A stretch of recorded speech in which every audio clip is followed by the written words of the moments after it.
Hello दोस्तों, आज हम अर्थमेटिक प्रोग्रेशन पर एनसीईआरटी के ऑप्शनल प्रॉब्लम को सॉल्व करेंगे। इससे पहले वाले वीडियो में हमने एक्सरसाइज 5.3 के कुछ इम्पोर्टेंट क्वेश्चन को किए थे। अगर आपको अर्थमेटिक प्रोग्रेशन के रिगार्डिंग कुछ भी डाउट हो या कुछ नहीं समझ में आया हो तो उसका वीडियो डाल दिया गया है अपने चैनल पर। आप उसका लिंक डिस्क्रिप्शन बॉक्स में भी मैंने डाल दिया है, आप उसको जाइए देखिए। अगर आपका कॉन्सेप्ट क्लियर है, आपको सारे फॉर्मूले समझ में आते हैं कैसे डिराइव हुए हैं, तो आप क्वेश्चन हम लोग स्टार्ट कर सकते हैं। तो चलिए स्टार्ट करते हैं पहले क्वेश्चन से। पहला क्वेश्चन देखते हैं ऑप्शनल के प्रॉब्लम के। तो पहला क्वेश्चन में कह रहा है कि which term of the AP के कौन से टर्म सबसे पहले निगेटिव टर्म होगा। Which term of the AP 121, 170, 130 कभी एक ऐसा टर्म आएगा जो फर्स्ट निगेटिव होगा। देख रहे हैं कि वैल्यू क्या हो रहा है, डिक्रीज हो रहा है। तो कभी आएगा एक समय जहाँ पर निगेटिव आएगा, वो कौन सा टर्म होगा जो हमारा पहला निगेटिव टर्म होगा, ये पता करना है। तो इसके लिए हम एन का फॉर्मूला हम लिख देते हैं।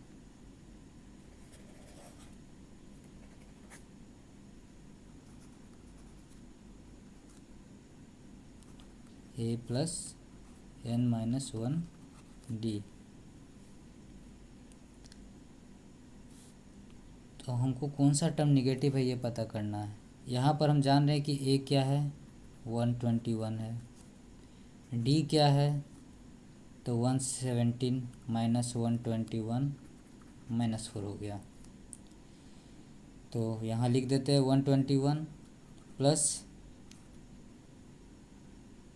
एन हमें नहीं मालूम है, जो कि हमें मालूम करना है कि कौन सा टर्म निगेटिव है। डी हमें मालूम है -4। तो हमें कौन सा टर्म निगेटिव है ये पता करना है। तो जब ए एन <0 होगा सबसे पहले, तभी हमें मिलेगा वो निगेटिव टर्म। तो 121 प्लस एन माइनस 1 इंटू -4 हम <0 कर लेते हैं। इसको सॉल्व करते हैं। -4n plus 125 <0। तो n क्या हो जाएगा, ग्रेटर देन 125 डिवाइडेड बाई 4, जो कि बराबर है कितना,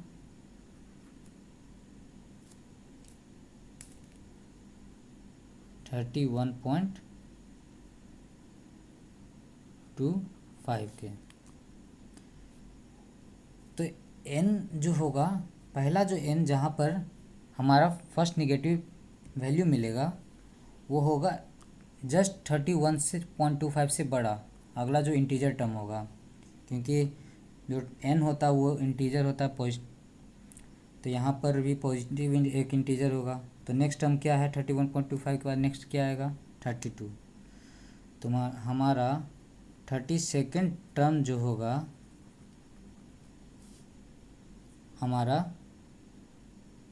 हमारा निगेटिव टर्म मिलेगा। आप इसमें पुट करके देख सकते हैं वैल्यू क्या रहता है। ए एन 121 प्लस 31 इंटू -4 क्या हो जाएगा, 121 माइनस 31 124 क्या आ गया, -3, जो कि हमारा निगेटिव आ गया। वैल्यू हमने चेक किया, निगेटिव आ गया। अगर हमको डाउट है कि 31 अगर लेते तो हमारा निगेटिव नहीं आएगा, उसको भी चेक कर लेते हैं अगर डाउट है तो।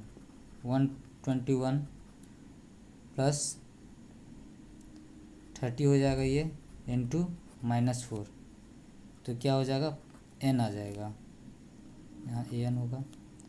तो यहाँ पर हमारा 31th जो टर्म है उस पर जो हमारा वैल्यू है वो पॉजिटिव आ रहा है, जो कि 1 है। और जो 32nd टर्म जो है वहाँ पर वैल्यू क्या आ रहा है -3, यानी कि हमारा 32nd टर्म जो होगा पहला नेगेटिव टर्म होगा। ठीक है, अब अगला क्वेश्चन सॉल्व करते हैं। नेक्स्ट क्वेश्चन है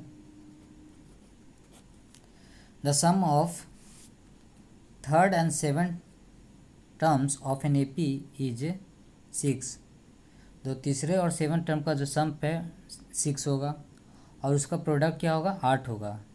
तो हमें सम निकालना पहले 16 टर्म्स ऑफ द एपी। ठीक है, तो sum of third and seven term, तो हम थर्ड टर्म का लिख लेते हैं, क्या हो जाएगा a plus n minus 1 D. तो यहाँ a है, थर्ड टर्म क्या हो जाएगा a plus 2d, 3 minus 1 2d। Seven term क्या हो जाएगा a plus n minus 1d। तो a प्लस 7 माइनस 1 क्या हो जाएगा 7 माइनस 1 क्या हो जाएगा a प्लस 6d। इसका जो सम है a प्लस 2d और a प्लस 6d, ये क्या दिया हुआ है 6 दिया हुआ है। और इसका जो मल्टीपल है a प्लस 2d मल्टीप्लिकेशन जो है उसका वैल्यू क्या दिया हुआ है 8 दिया हुआ है। तो इसको हम सिंप्लीफाई थोड़ा कर देते हैं। तो सिंप्लीफाई करेंगे a 2a हो जाएगा, 2 कॉमन ले लेते हैं, a 6 to 8d हो जाएगा, तो 2 कॉमन इससे भी ले लिए 4d, और यहाँ 2 यहाँ से 2 से डिवाइड करिए 3 हो गया। अब a प्लस 4d हमें मिल गया 3। अब इसका हम इसमें पुट करेंगे, इस तरह लिख सकते हैं, इसको लिख सकते हैं a plus 4d minus 2d, कोई दिक्कत नहीं है। a plus 4d minus 2d लिख सकते हैं। इसको लिख सकते हैं a plus 4d plus 2d लिख सकते हैं, कोई दिक्कत नहीं होगा। a प्लस 4d का वैल्यू क्या है 3 है, 3 माइनस 2d हो गया। a प्लस 4d का वैल्यू क्या है 3 है, 3 प्लस 2d हो गया इक्वल टू 8। हम जानते हैं कि x माइनस ए और x प्लस ए क्या होता है एक्स स्क्वायर माइनस ए स्क्वायर होता है। तो 9 माइनस 4d स्क्वायर हो गया इक्वल टू 8। सो यहाँ से d का वैल्यू क्या मिल गया, d स्क्वायर का वैल्यू क्या मिल गया 1/4, यानी कि d का वैल्यू क्या मिल गया प्लस माइनस 1/2। ये हमारा वैल्यू मिल गया। अब पहले 16 टर्म्स के हमें सम निकालना। अब d मालूम चल गया, एक d इक्वल टू 1/2 के लिए a होगा, एक d इक्वल टू माइनस 1/2 के लिए a होगा। जब d 1/2 होगा तो a का वैल्यू क्या होगा 3 माइनस 2 होगा, इसमें पुट करेंगे। तो यहाँ पर हाफ पुट किए तो क्या हो जाएगा, ये 2 हो जाएगा, 3 माइनस 2 क्या हो गया 1 हो गया। जब -1/2 पुट करेंगे तो क्या होगा, ये -2 उधर जाएगा तो 5 हो जाएगा इक्वल टू 5। यहाँ देख सकते हैं, यहाँ तक समझ में आ गया। यहाँ d हमारा लिख लिया था d स्क्वायर इक्वल टू 1/4, तो d यहाँ से पता चला था plus minus 1/2। d equal to 1/2 पर हमने a निकाला पुट करके, तो a 1 आया। d इक्वल टू माइनस 1/2 यहाँ पुट किया तो a आया क्या 5 आया। अब हमें पहले 16 टर्म का सम को निकालना है। तो s फर्स्ट 16 टर्म, तो s 16 क्या होता है फॉर्मूला n/2 होता है, 2a plus n minus 1 into D. यहाँ पुट कर देते हैं, 16 टर्म को निकालना है तो 16/2। एक पहला एक ये पहला हम इसको देख के सॉल्व करते हैं, फिर इसको देख के करेंगे। तो a1 पुट करते हैं तो यहाँ क्या हो जाएगा 2, 16 है तो 15 इंटू क्या है d हाफ है। ठीक है, इससे एक वैल्यू आएगा, कितना हो जाएगा 16/2 इंटू 19/2, तो ये कितना हो जाएगा 4476 आ जाएगा। ये 16 टर्म का सम निकालना था, डी हमने पुट कर दिया। और जब ये डी इक्वल टू 1/2 के लिए था, अब ये जब डी इक्वल टू -1/2 के लिए, जब डिफरेंस मेरा -1/2 होगा तो क्या आएगा वैल्यू 16/2, 2a, ये क्या है 5 है, तो 2a कितना हो जाएगा 10 हो जाएगा। ये 15, d क्या है -12, तो ये कितना हो जाएगा 16/2, 5/2, तो यहाँ से वैल्यू आ जाएगा 20। तो हम देख रहे हैं कि जब d मेरा हाफ आया, a1 और d हाफ के लिए और a5 और d माइनस हाफ के लिए, तो सम 16, फर्स्ट 16 टर्म का सम आ रहा है 76। अगर ये कंडीशन रहता है तो फर्स्ट 16 टर्म का आ रहा है 20। इसका हम AP लिख सकते हैं पहले का, तो AP क्या बन जाएगा, पहला टर्म कुछ a होगा, अगला टर्म हो जाएगा 3/2 होगा, फिर अगला टर्म क्या हो जाएगा 2 हो जाएगा, इसी तरह चलेगा। ये पहला का होगा, फर्स्ट वन। दूसरा का क्या हो जाएगा, पहला टर्म 5 है, उससे 0.5 घटेगा तो 4.5 हो जाएगा, फिर 4 हो जाएगा, फिर 3.5 होगा, ऐसे ऐसे चलते रहेगा। इनका पहले 16 टर्म का सम क्या आएगा 76 आएगा, इनका पहले 16 टर्म का सम क्या आएगा 20 आएगा। ठीक है, इतना समझ में आ गया। अब नेक्स्ट क्वेश्चन करते हैं। तो नेक्स्ट क्वेश्चन पर आते हैं। ये क्वेश्चन कह रहा है कि एक लैडर हैज रंग्स है, ladder has rungs 25 centimetre apart पर है। हर एक रंग, पहला रंग यहाँ है, दूसरा रंग यहाँ है, तीसरा यहाँ है, उसी तरह आगे है। तो हर एक रंग के दो रंग के बीच में डिस्टेंस क्या है 25 सेंटीमीटर है। ठीक है,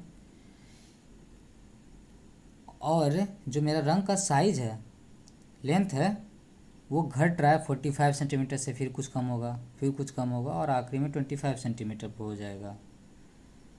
अगर मेरा टॉप का रंग और इनिशियल रंग के बीच में डिस्टेंस 2.5 मीटर है, तो हमें बताना है कि लेंथ कितना वुड का लेंथ हमें इस्तेमाल करना होगा। तो एक्चुअल में लेंथ तो बता रहा है कि 45 प्लस इसका ये अगला टर्म कुछ होगा, अगला टर्म होगा, ऐसे ऐसे करके सारे होंगे 25। तो इन सब का सम निकालना है। अब इन सब का सम निकालने के लिए हमें एक चीज़ मालूम होना चाहिए कि कितना रंग्स है, और वो रंग कितना है वो कैसे पता करेंगे, तो वो इससे पता करेंगे कि हमें मालूम है कि पहले रंग और इसके रंग के बीच में इतना 2.5 मीटर है डिस्टेंस, तो हम इससे पता कर सकते हैं। तो मान लीजिए पहला रंग पोजीशन है x पर होगा, तो अगला ये क्या होगा x प्लस 25 पर होगा। ये कितने पर होगा x प्लस 2.5 मीटर कितना हो जाएगा 2.5 मीटर क्या हो जाएगा 5/2 मीटर, 5/2 इंटू 100 सेंटीमीटर, तो ये हो गया 250 सेंटीमीटर हो गया। तो ये क्या हो जाएगा x प्लस 250 सेंटीमीटर पर। तो हम an का फॉर्मूला जानते हैं, क्या होता है a प्लस n-1d। इससे हमें n पता चल जाएगी कितने रंग्स हैं। an हमारा आखिरी वाला पॉइंट, तो वो कितने हैं x प्लस 250 है। इनिशियल पोजीशन क्या है x पर है, n हमें मालूम करना है, और d क्या है हर एक रंग के बीच में डिस्टेंस क्या है 25 सेंटीमीटर। तो यहाँ से क्या लग जाएगा x कैंसिल हो जाएगा, और यहाँ से n आ जाएगा 11 आ जाएगा। तो 11 रंग्स है। अब जब 11 रंग्स है तो हम सम पता कर सकते हैं कितने लेंथ का वुड इस्तेमाल होगा। तो वो सिंपल है, SN बराबर n/2 a प्लस an। हमें सिर्फ पहला का लेंथ मालूम होना चाहिए, पहला टर्म का, और आखिरी टर्म का। आखिरी टर्म का लेंथ क्या है 25, n क्या है 11 है, पहला रंग का लेंथ क्या है 45 है, आखिरी रंग का लेंथ क्या है 25 है। तो ये कितना हो जाएगा 11/2 इंटू 70, ये क्या हो गया 35 हो गया। 35 350 प्लस 35, तो क्या हो जाएगा 385 सेंटीमीटर का, यानी 385 सेंटीमीटर लेंथ ऑफ वुड हमें चाहिए। इतना लंबाई का हमें वुड चाहिए कि हम ये सारे रंग्स बना सकें। और वो वैसा वैसा कितना रंग्स बनेगा, 11 बनेगा। ठीक है, ये क्वेश्चन हो गया, इजी था। नेक्स्ट क्वेश्चन पर चलते हैं। नेक्स्ट क्वेश्चन पर आते हैं।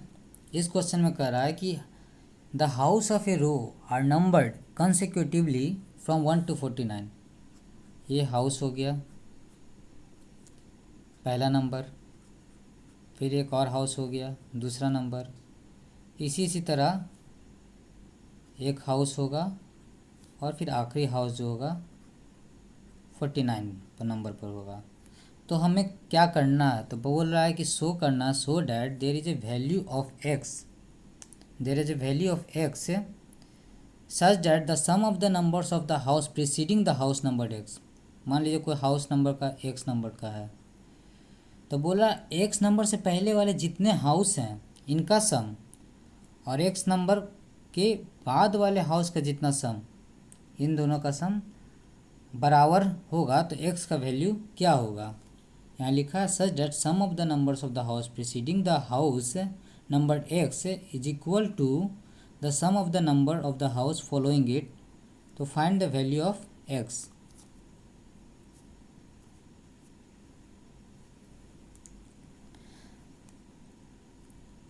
तो इसको फाइंड करते हैं। तो बोल रहा है सम ऑफ एक्स टर्म, तो फर्स्ट एक्स टर्म यहाँ तक है, इसका सम बचे हुए 49 में से एक्स टर्म अगर बचा हुआ जो है उसका सम बराबर होगा। सम ऑफ 49 ये टोटल टर्म है, यहाँ तक क्या है एक्स टर्म, तो बचा यहाँ से यहाँ क्या, यहाँ तक अगर एक्स टर्म है तो यहाँ से यहाँ कितना बचेगा, 49 माइनस एक्स बचेगा। एक्स प्लस 49 माइनस एक्स करिए, 49 पर पहुँच जाते हैं, तो यहाँ से यहाँ कितना है, हाउसेज हो गए 49 माइनस एक्स। ठीक है, अब इसको सिंप्लीफाई क्या कर सकते हैं, सम ऑफ 49, इतना हाउस का कैसे हम सम निकाल सकते हैं, तो हम कहेंगे इतना का सम निकाल लें और माइनस इतना का सम कर देते हो, बाकी हाउस का सम निकल जाएगा, निकल जाएगा। तो वो लिख देते हैं S49, 49 हाउस का sum minus sum of X house का सम। हमें पता करना था एक्स के प्रीसीडिंग, एक्स के पहले का जितना भी हाउस है उसका सम उसके बाद का सम के बराबर होना चाहिए। तो इसके पहले वाला हाउस क्या होगा, एक्स माइनस 1 होगा, यहाँ एक्स माइनस 1 होगा, यहाँ भी एक्स माइनस 1 होगा। तो इतने दूर का सम बराबर होना चाहिए इतने दूर का। तो करते हैं एक्स माइनस 1 हाउस का, तो x minus 1 by 2, x minus 1 कुछ नहीं एन है, बाई 2 ए कितना है 1 है, पहला ए क्या है 1 है, डी क्या है ए 1 आया, डी क्या है वो भी 1 है, तो 2a तो 2 प्लस एन माइनस 1 डी, तो एन क्या है तो एक्स माइनस 1 है, तो एक्स माइनस 2 हो गया, डी कितना है इंटू 1। S49 तो 49 by 2 into 2 plus 49 minus 1 into 1 minus x by 2 plus 2 x minus 1 into 1, ये हो गया। अब इसको सॉल्व करना है, तो इसको सिंप्लीफाई थोड़ा कर दिया जाए, एक्स माइनस 1 बाई 2 ये क्या हो जाएगा एक्स माइनस 2, तो ये हो जाएगा इंटू एक्स, ये 49 by 2, 48 plus 2 50 minus x by 2, x minus 1 plus 2 क्या हो जाएगा इंटू एक्स प्लस 1 हो जाएगा। यहाँ से हम 2 कैंसिल कर सकते हैं, ये 2 ये 2 ये सारा कैंसिल हो जाएगा। ठीक है, अब इसको इधर से इधर ले आते हैं, तो x क्या हो जाएगा x minus 1 plus x plus 1 equal to 49 into 50। इसको सॉल्व करेंगे तो क्या हो जाएगा x इंटू एक्स, 1 1 कैंसिल हो गया, इंटू 2x हो जाएगा, यहाँ से 2x हमें आया तो 2x स्क्वायर हो गया, यह आया 49 इंटू 50, तो एक्स स्क्वायर बराबर क्या हो जाएगा 49 इंटू 25, तो x बराबर क्या हो जाएगा रूट अंडर 49 इंटू 25, तो ये क्या आ जाएगा 7 इंटू 5 जो कि 35। तो वो 35th नंबर हाउस होगा, जिसके पहले के हाउस 34 हाउस और उसके बाद के हाउस के सम वो क्या होंगे, बराबर होंगे। तो एक्स यहाँ से पता चल गया। ठीक है, ये क्वेश्चन समझ में आ गया है। अगर नहीं समझ में आया तो आप कमेंट बॉक्स में लिख सकते हैं कि आपको इस क्वेश्चन में क्या नहीं समझ में आया। ठीक है, नेक्स्ट क्वेश्चन की तरफ बढ़ते हैं। नेक्स्ट क्वेश्चन है, एक स्मॉल टेरेस है of a football ground comprises of 15 step each of 50 meter long. हर एक स्टेप जो ऐसे ऐसे आप देख रहे हैं ये 50 मीटर लंबा है, और ऐसे ऐसे कितने स्टेप हैं, 15 स्टेप्स हैं, और जो कि सॉलिड कंक्रीट से बने हुए हैं। Each step has a rise of 1/4 metre यानी 25 सेंटीमीटर। पहला जो ये राइज है 25 सेंटीमीटर, फिर ये 25 सेंटीमीटर, फिर ये 25 सेंटीमीटर, 25 सेंटीमीटर, 25, ऐसे ऐसे सब इक्वली राइज कर रहे हैं, मतलब एक ही हाइट के हैं। And a tread of 1/2 metre. ये जो ब्रेड देख रहे हैं ये 1/2 मीटर का है। ठीक है, तो हमें बताना है कि ये टोटल कितना कंक्रीट यूज हुआ ये पूरे टेरेस बनाने में। तो हम जानते हैं कि वॉल्यूम ऑफ कंक्रीट पूछ रहा है, तो वॉल्यूम क्या फार्मूला होता है, ये देख रहे हैं सारे। अगर एक करके आप देखेंगे, अगर एक करके आप स्टेप्स को देखेंगे तो एक लेंथ है, उसका लेंथ है 50 मीटर, उसका हाइट है, उसका ब्रेड्थ है। तो हम हर एक स्टेप का अगर वॉल्यूम निकालें तो क्या होता है, वॉल्यूम का फॉर्मूला क्या होता है, L/B/H होता है। तो पहले स्टेप का निकालते हैं, तो लेंथ क्या है, 50 है। हाइट क्या है, हाइट क्या है, 1/4 है, 1/4 मीटर है। ब्रेड्थ क्या है, 1/2 मीटर है। ये पहला क्या है, ये लेंथ कितना है, 50 मीटर। तो ये पहला स्टेप का है, 50 × 1/4 × हाफ, ये फर्स्ट स्टेप। नेक्स्ट स्टेप क्या है, तो नेक्स्ट स्टेप का भी लेंथ क्या है, 50 है, उसका भी हाइट जान रहे सेम है, 1/4 है। लेकिन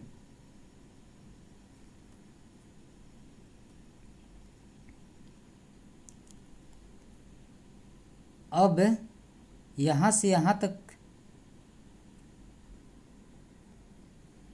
ये जो नेक्स्ट स्टेप है इसका हाइट क्या है, तो ये जानते हैं कि हाइट 1/4 है, पर यहाँ पर भी हाइट 1/4 है, तो ये क्या हो जाएगा, 1/4 + 1/4 हाइट हो गया। हाँ, ब्रेड्थ क्या है इसका, हाफ है। ठीक है, तो इसी तरह हम देख रहे हैं कि हाइट जो है इंक्रीज कर रहा है। तो पहले सबसे पहले हाइट क्या था, 1/4 था, फिर क्या हुआ, 1/2 हुआ।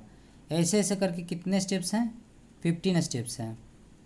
ठीक है, तो हम आखिरी का कितना हाइट है वो निकाल सकते हैं डायरेक्ट TN के मेथड से। TN कहिए, पहला स्टेप क्या है, 1/4 हाइट का है। टोटल टर्म कितने हैं, 15 स्टेप हैं, तो 15 - 1 इंटू डी कितना है, 1/2 - 1/4 कितना होगा, 1/4 होगा।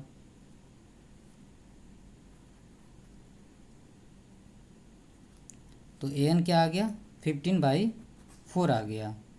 15/4 मीटर का हाइट है आखिरी स्टेप का। ठीक है, अब हम इसका सम सीधे निकाल सकते हैं। SN सम निकालने के लिए कंक्रीट पहला वॉल्यूम हमको मालूम है कि ये है, दूसरा वॉल्यूम मालूम है ये है, तो हम इसी तरह निकाल सकते हैं पूरे का वॉल्यूम। कैसे, तो N/2 A + AN।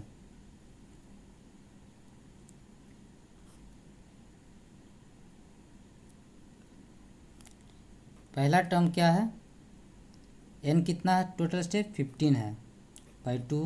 पहला स्टेप कितने का है, कितने वॉल्यूम का है, तो 50/8 वॉल्यूम का है। और आखिरी स्टेप का वॉल्यूम कितना है, तो हम आखिरी स्टेप का जानते हैं, ये हाइट, ये लेंथ कितना है, 50 है।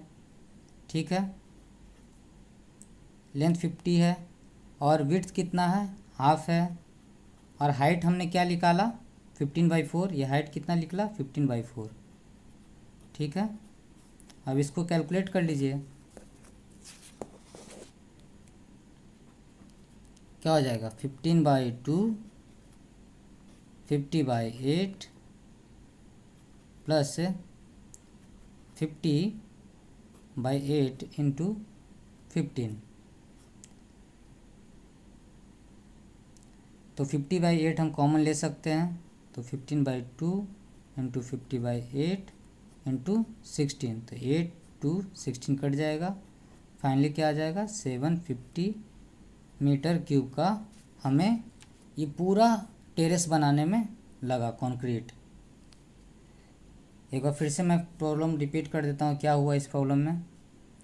तो इस प्रॉब्लम में यही हुआ कि हमें बताना था कि टोटल कितना कंक्रीट होगा ये पूरे टेरेस बनाने में। तो उसके लिए हमको ईच इंडिविजुअल का वॉल्यूम मालूम होना चाहिए, पहले का, दूसरे का, तीसरे का।